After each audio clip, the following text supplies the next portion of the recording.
Why is it that the left are so scared of the power of the state to create money? There are days when I genuinely wonder what most of the left wing in politics think the state is for. You would think that they would want to claim the power of the state for themselves to deliver what it is that they say they want, which is a better lived experience for the working people of the country in which they're fighting their political cause. And yet, almost all of them deny that the state has the power to create the money that is required to achieve that goal.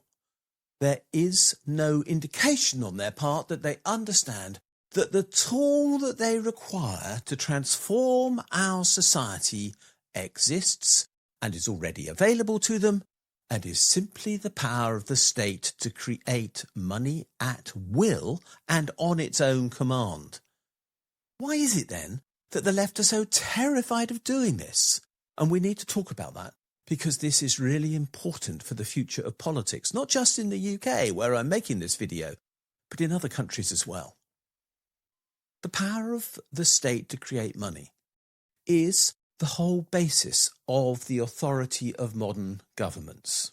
Some people claim that the power of government is based upon its ability to defend a territory from attack. But let's be honest, attacks on territory don't happen very often, thankfully, these days. Other people claim that the power of the state is dependent upon its ability to impose tax and then imprison people if they don't comply. And to some degree, I would agree with that. But nobody needs to tax unless the government has already created the money that is in use in the economy, which is being governed, and then demand that payment be made in that currency for the tax that is owing, which they deliberately put in place to cancel the money that they have already created.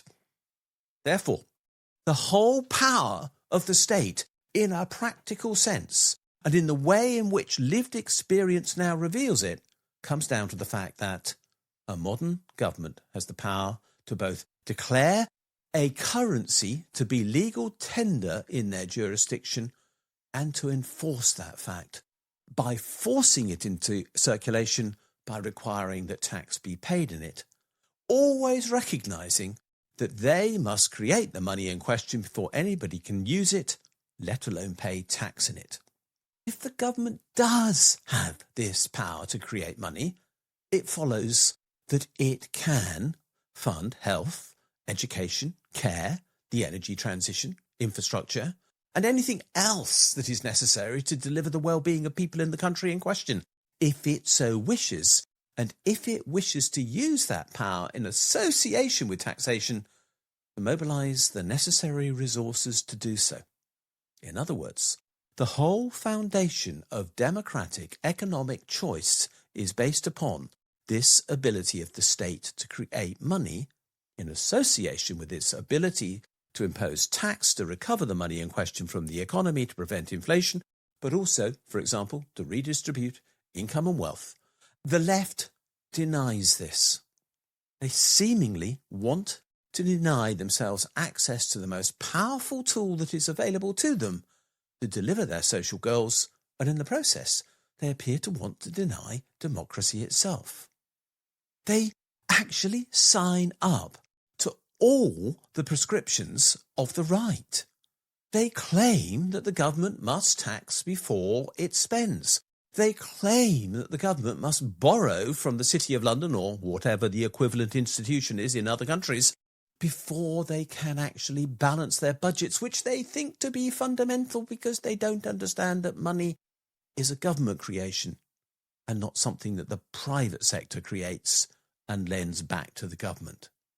They cling to these myths, all of which are designed to constrain democracy in the state, and as a consequence, they actually undermine every single one of their own arguments about the power of the state to deliver on behalf of people. So why do they do that? I'd suggest a number of reasons. One is that they have, quite simply, internalized neoliberal thought.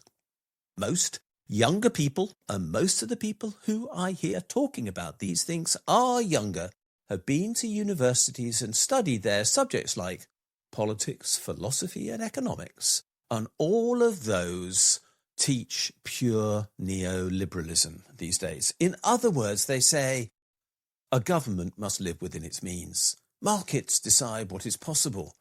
And public purpose must bend to private confidence. We must, in other words, bow down to the power of the city. And that is as much the left's worldview now as it is that of the economic right, as far as I can see. After all, what else explains Rachel Reeves and why she spends so much of her time trying to create and comply with fiscal rules that are utterly meaningless and full funding rules which are constraining everything that her government can do totally unnecessarily? But the same issue also exists for the further left. And they, in a sense, are constrained by my second reason for the left constraining themselves with regard to the power to create money, which is they wish to reduce all of politics to class struggle. They say power is all that matters. They reject arguments about money. They reject arguments about technocratic, as they describe them, solutions to problems, because they simply want to undertake class struggle. The irony is that by refusing to understand money, they grant power to finance and take no steps to challenge it. It could not be more absurd than that. There's a third reason why the left will not subscribe to the idea that the state makes money, and that is that scarcity suits their politics. They want to look like heroes, and if there is scarcity, they can claim themselves to be heroes for defending what little there is available to those who are on limited means. If there was abundance, their heroic role would disappear. They wouldn't appear to be saviours, they would appear to be decision makers. They would not appear to be heroes, they would just be competent administrators, and that doesn't suit their personal agendas. If the government can always afford to meet need, and technically in a government that recognises that it can create money, that is always possible if the right decisions on the allocation of resources to those in need are taken, then they must actually always deliver. The idea that there is an obligation to deliver if they understand that the money to deliver is available really terrifies most politicians on the left. And there's a good reason for that. This would require that they would have to decide. It would demand that they do act, and they would have to say what they will do and what their priorities are. They would, in other words, have to make up their minds. And for the left, that appears to be something that is amazingly difficult. They like the idea of being heroes and undertaking the brave struggle, but actually talking about what they're going to achieve, that's not on their agendas.